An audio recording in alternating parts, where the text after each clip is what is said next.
The views and opinions expressed do not necessarily reflect those of Access Fort Wayne, the Allen County Public Library, or any other supporting groups. If you'd like to produce a show, call us at 260-421-1250.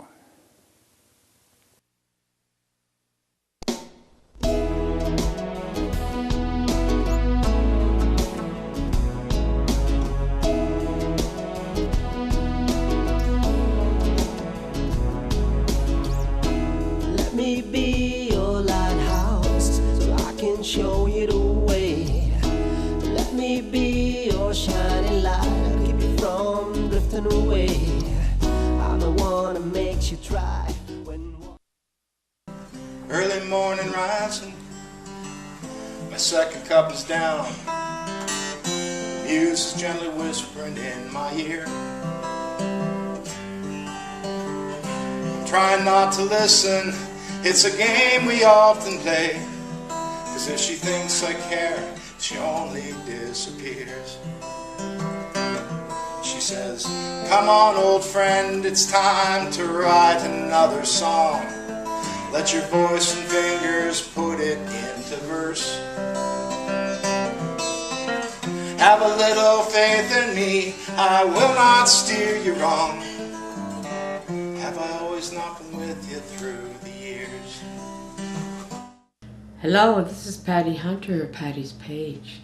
Today we're doing a Skype interview out of our home studio. My guest is a very special friend whom I have known for over 8 years. His name is Jim Moffatt. He's a folk singer and blues singer from British Columbia, Canada. So we'll be with you in a moment and we'll be talking with him. Toot sweet. So, I've got questions for you, my friend. This is Jim Moffatt, my friend from British Columbia, Ontario. Sucky, Canada. Whereabouts in British Columbia are you? I live in Victoria. It's kind of the province. It's the provincial capital. I'm Right. on an island on the west coast. And it has been 7 years It's since been 7 years since we talked, yeah. Oh my goodness. Have we changed or have we changed? Lots going on. It's been a while, my friend. Let's recap on who you are and what your line of work that you are in. Okay. Name, rank, and serial number. Yep. Okay. Name, Jim Moffatt. Rank, well, that's debatable. Right. Sometimes I do, sometimes I don't.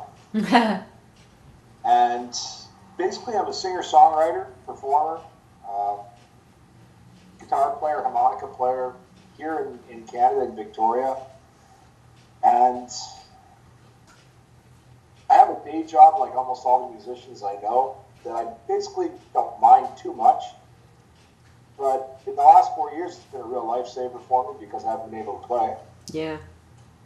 And I guess I'm just in love with music. I still am. You know, even after all this time, I'm still writing, playing, recording. So how old were you when you first started to get interested in music? Who influenced you to become interested in music? Oh, well, when I started out as a kid, my mom liked listening to the radio, and I liked singing. So we'd sing along to the radio, and first time I actually sang in public was grade 1. I was Oh. 6. Many moons ago. Yeah, many. Many. 58 years ago. 58? Yeah, first time I ever played, 58 years ago. I just turned 66 this year. You did? Mm-hmm. Yeah, I just turned 64. Oh my God, I'm older than you. I can tour full time, eh? I'm older than you, man. Arr. Yeah, that's true. You're smarter than me, too. You're living down south where it's warm. Well, not that much south. Just underneath Chicago area. As far as my influence go, Patty, what got me interested in playing the most is a friend of mine named Billy Dodlin. And Billy lived in the same area as me. We went to the same school. And one day he got up in front of the whole school and he sang a song. And I really liked it. Everybody else did too. And I thought, yeah, no, I could do that. And so it was about a month later after that I did the same thing. And that's where I first started. Where'd you learn the guitar? Oh, gosh, everywhere. You had teachers? Originally, what happened is I really wanted to play guitar. My parents bought me this guitar from Sears, I think it was, or maybe Simpsons, can't remember. But it was really a very cheap, crappy guitar. The strings were like a quarter of an inch off the neck. And it had hula dancers stenciled in on the front. I played that for a couple of years, and my dad got me lessons with a guy who was a friend of his. His friend played slide guitar, and they wanted to teach me slide. I just wasn't interested in slide at all. Oh, that's steel guitar? Yeah. Yeah. So after that, I just started learning all over the place. But what really got it going was we had a neighbor that had a beautiful acoustic Gretsch guitar. And this is like way back when, so that guitar was even old back then. And it was awesome looking. It just so pretty. And I used to sneak into their house and steal it out of his closet and take it over to our house and play on it. Hey. And they figured it out pretty quick. And so every time his guitar would go missing, he'd come over, knock on the door, and they'd go into my place, and sure enough, there the guitar be. You bet. And that was like, I was really young then. I was maybe, I don't know, 5, 6 when I was doing that. Mischief. You're mischief, aren't you? Yeah. You're more like a rebel. And then as I started getting older, I just enjoyed playing more and more. And the house I grew up in, once my mom died, my dad remarried. The house I grew up in wasn't the best place in the world for a person to be. Best way I could put it. I'm sorry. And so guitar got to be my escape. You know, I could go hide behind the guitar and sit down in the basement and play for hours, and I wouldn't have to deal with them. Well, I just got good at it.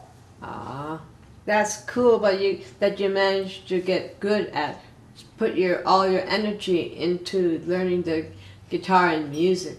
Because you know, I ran away when I was 13, right? Did you? I did. Yeah. I was fortunate enough to live in an area where we had a school bus that picked us up, and we owned 2 properties. One property was the farm, the other one was a place on what we called the cottage, and it was in Lighthouse Cove. Right. And that's where I grew up in my younger years, in Lighthouse Cove. And then when my dad remarried, we ended up with a farm in the Lighthouse Cove. So every time my parents were at the Lighthouse Cove, I'd be at the farm, and whenever they were at the farm, I'd go to the Lighthouse Cove. And I did that until I was 16. Right. And then on my 16th birthday, I came home, went to go into the cottage, and the locks had all been changed. Wow.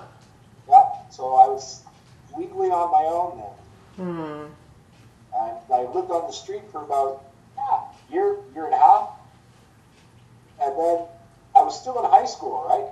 And people and the teachers and stuff started to get suspicious because I'd either get to school really early or they were thinking maybe he didn't go home at all. And the truth is, I didn't. I was sneaking into the gym and then sleeping in the pads and stuff. Used shower facilities there and all that kind of stuff. So they ended up getting me in touch with some people from social services, and they basically took me under the wing. Gave me a place to live. I had to bring in all my report cards and reports to them, and that's how I got through school. I'm glad you didn't get into a lot of trouble, though. I'm sorry? Did you get into a lot of trouble when you're basically on this, not living at home, or? Oh. No. I've never been in jail. Oh, good. Ha. Except one time, actually once. I was in jail once, but that was when I was working with Greenpeace and it was protest. Oh, Greenpeace, yes. Yeah, but I'll tell you, you know, thinking back on all the stunts we pulled and things that we did, I was lucky, just plain lucky. Wow. And at the same time, smart, you know. So you're street smart. Street smart. Good way to put it. I did have street smarts. So when you got into the music business, how old were you then? Complete. I played my first commercial gig when I was about 23, 24. Yeah. And That's 40 I just- years ago. yeah, I Wow. went into a place in Calgary. It was like a coffee shop. Mm-hmm. They had an open stage, and so I played 3 songs on the open stage. The guy that owned the coffee shop said, "Do you want to come and play a gig? You know, have the whole night?" And I went, "Well, geez, I don't know. Do I know enough songs?" And so he said, "Well, you know, come on next Friday and you can play all night." I went, "Okay." So I had basically about 6 days to sit down and either learn or write a bunch of songs, and that's what I did. What And then genre? I would play them that Friday, and Oh, the yeah. rest I just kept doing. What kind of genre, music, style are you into? I'm a roots music guy, so I've got a lot of blues in my core, folk in my core. I like vocals more than anything, so anything that I can get harmonies on and stuff like that, I really enjoy. They call me a roots artist here in Canada. Right. Some call me a folk musician. Yeah. It's really hard with labels because I write some songs that are kind of jazzy. I write songs that are really bluesy, and so I kind of switch all over the place. But Depending on with my moods. depends on how you're feeling. Over the years, how many songs have you written and sung? Oh, Many, many, many, many? Thousands? I have some old CDs Oh, yeah? from gigs I did a long time ago, Oh, or wow. CDs, tapes, sets. That's it, sets. How many CDs do you have? CDs out, just one. Just the one? I got it. I'll talk to you about that in a minute. Okay, because sure. I don't think CDs are the way to go anymore. No? Although, unless you're touring. If you're touring, oh yeah, CDs are great because you sell them as product when you're playing, and you can make a few dollars on that and get your word out. But CD stores, you know, like all the record stores are pretty much gone now, and people just aren't buying CDs. They stream. So Spotify and things like that are Well- what I use now. Vinyl's coming back. Well, it's coming back as a niche offer. Like some people really like vinyl because they got good stereos and they appreciate the sound. Oh, yeah. And you can't get that kind of sound off a CD. And that's true, you can't. Right. But if you use some of those streaming services that are out there, yeah, you can get that vinyl sound. So it's a switch between the two. Me, I like vinyl.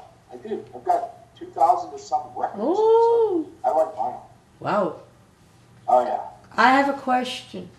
If your songs are streamed or on YouTube as a video, Some, yeah. do you get royalties? You don't, do you? Yeah, if anybody would use it for something, I would. They have to pay for It's it. something I just had a hard time figuring out.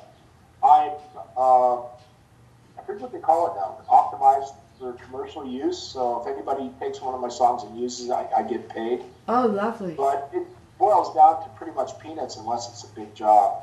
Yeah. The Spotify's much better. I've made some money off of those. And then we have just general royalties from records, and I made some money off of that too. I sold one song on what's it called? Reverb Nation. Reverb Nation? Yeah. I had trouble saying that. Anyways, 74 cents I got on the dollar. Yeah. One. Yeah. Yeah, I used Reverb Nation for a long time, and then they stopped having the way to sell songs for a while. And so when they did that, I kind of dropped it. And they want you to pay so much Yeah. to become, yeah. Yeah. So now what I'm doing is, like I said, Spotify, my own website, and other streaming services that I've got listed, like iTunes and stuff like that. Your website, what is it called? You mean the address? Yeah. www.jimmoffatt.ca. How do you spell your last name? It's JIMMOFFATT. No spaces or anything. All right. So I went to it. Is it just relatively new then? How long have you had it up? Oh, that one's been up for a couple of years now. Okay. So when you were doing your songs, you had collaborators then? Oh, yeah. You still do? Well, my main guy that I like to work with is a guy named Cord Oliphant. We try to meet every week around Thursday night and come up here in the studio and do work. We'll record one of his songs and we record one of mine, so we work back and forth. And right now we're working on one of his. He's got a kid's song called Pogo Pogo. It's pretty rough, but it's going to be fun. I'm writing children's lyrics too. Yeah. I should send them and show you what I have been up to lately. I've been writing since, well, almost the beginning of 1980s. Wow. Holy Cool. mackerel. That long? Different sites online for learning about writing and working. Mm-hmm. Do you use any writing tools, Patty? I went on Berkeley music. It was online. Berkeley music. Okay. I went to I school. use a thing called Magic Writer. Magic Writer. Yeah, Magic Writer. I'll give them a plug because it's an online service. You store your songs and your lyrics and everything there, and you can do everything from like record the melody line to write up the whole thing, have chord charts made. It's actually a really good service to use, and it's not that expensive, so I use it a lot. You have music comes into your head and you write it and you do the lyrics. To me, my music is the lyrics. That's my gift. And I can't even write a note. When I sit down to write a song, I usually start with the lyrics. Yeah, same here. And I'll start basically with an idea for a song and an emotion. And then I start thinking about the music that will convey that idea and that emotion. And then I start putting the two together. So the song is like an evolving thing. Oh, yeah. It starts out as the idea, and halfway through it, I've literally got half the song. I'll have half the melody and I'll have half the lyrics. And they work kind of hand in hand like that. Mm. And not all the time, but that's just the way it works out most of the time. Sometimes I pick up my guitar and then a song pours out that I just wanted to come. I have no idea where it comes from. What's your favorite? Other times I struggle. Oh. I just beat my guitar for hours trying to figure out some kind of a lyric. And then all of a sudden, ding, right on, everything falls into place. Pardon? Everything falls into place when you hit a certain chord and you go, oh my goodness, yes, that sounds like the beginning of a good song. Yeah. I like to experiment a lot. Yeah. I'm lucky enough I've got like a little studio, and so I can try things. And try things that in the old days in the studio you couldn't do it because you're paying big bucks. But now I can spend several hours just working on a couple of lines to get them right. And I like that freedom. Well, kiddo, what's your favorite of all your songs that you have done? My favorite one is the one I'm working on right now. What's it called? And then when it's done, the next favorite will be that next song I'm working on. All right. I look back at songs and I think, wow, that was a good song. And I go back and I listen to it and oh, that sucked. How could I think that was a good song? It just evolved. And my taste evolves. And my mood, my emotion changes. So for me, songwriting is an emotional trip. Each one is a masterpiece. We're going to play one of your videos at the end of our interview. Oh, okay. So we're just wondering which one would you like for us to play? Or any of them, or just anything? Take your choice, Patty. How about the one that you're working on now? What's that? How about the one you're working on now? Is that too? No, it's not released yet, is it? Oh, not even done yet. Okay. I can sing something for you if you want. Sure. Okay, so it goes. My mama died when I was wee, left nothing but love for my daddy and me, but it wasn't enough. so he remarried. And then it goes on from there. Oh yeah, that sounds heavy. It's I'm right now the working title is Confessions. Hmm. You know, dealing with it because they're both dead now, Oh. and there's still lots of that in me. Yes. It's really hard to grow up, you know, with that kind of a thing and not make it part of my life, because I don't want to carry that over to anybody else. Or It's making you stronger, sir. Making you Say a lot again? stronger than you thought. makes you stronger. You are stronger. What happened in your background has made you more. You're more strong. And Sometimes. oh, Yeah. There's things that I've gone through, everything from like the military, Greenpeace, all those experiences. Yeah. Those are what made me stronger. yes, My parents, they didn't really give me a whole lot. You know, once my mom passed away, that was when I was 7. So from the time I was born till I was 7, life was the best thing in the world, and I just had it. It was so great. And then when my mom passed away, my dad got broken, and he married a person who was broken too. oh, And the two of them were just terrible for each other. And even though I tried to tell him that, you know, he couldn't hear it. He was Yeah. too busy with the booze and the haze that he was caught in. And, but that's over with now. And oh, yeah. you That's got your that. own life. And, you know, now I get songs out of it. So, What would yeah. you like to say to my audience to encourage them to go for it, to go for what you want?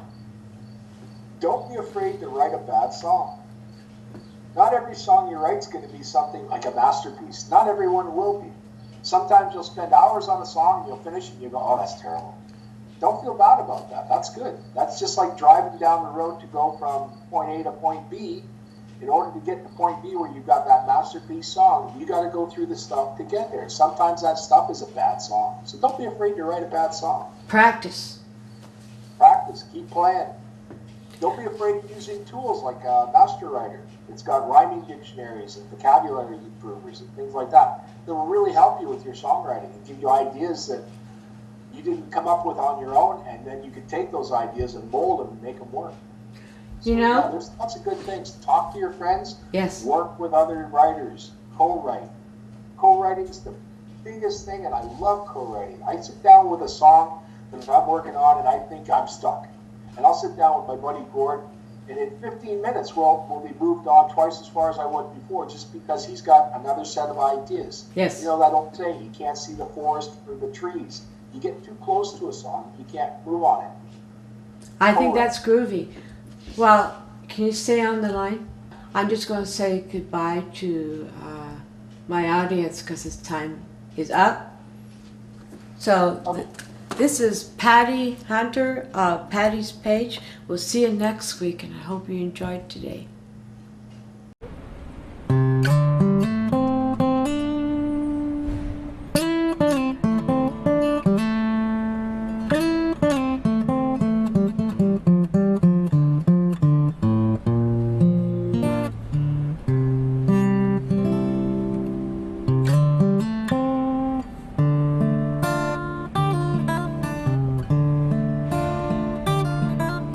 Sometimes when I'm traveling, I find you on my mind. As they flash that special fire at me, and I hear myself sing about you with almost every line. In my heart it's you I long to see. In my heart it's you that I long to see.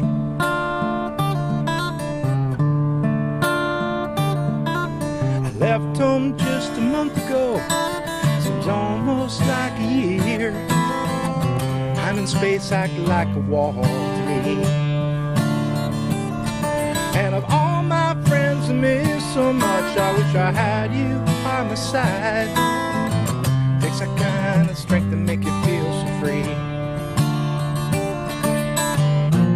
Takes that kind of love, the kind between you and me.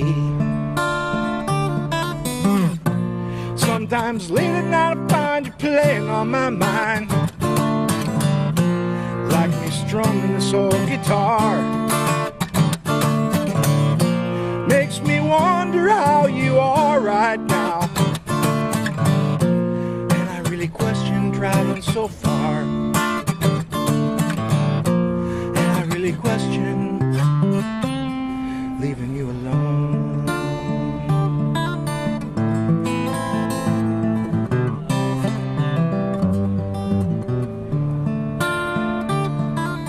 Sometimes when I'm traveling, find you on my mind, and the space act like a wall to me, and I hear myself singing about you with almost every line, and in my heart it's you I long to see, in my heart it's you that I long to see.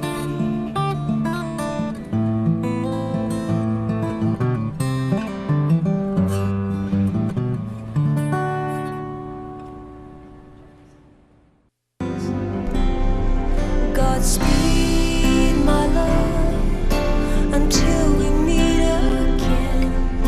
You're always in my heart and every dream. Don't let this time apart give in to all our fears. God will keep us close from up above. So until we meet again, Godspeed, my love.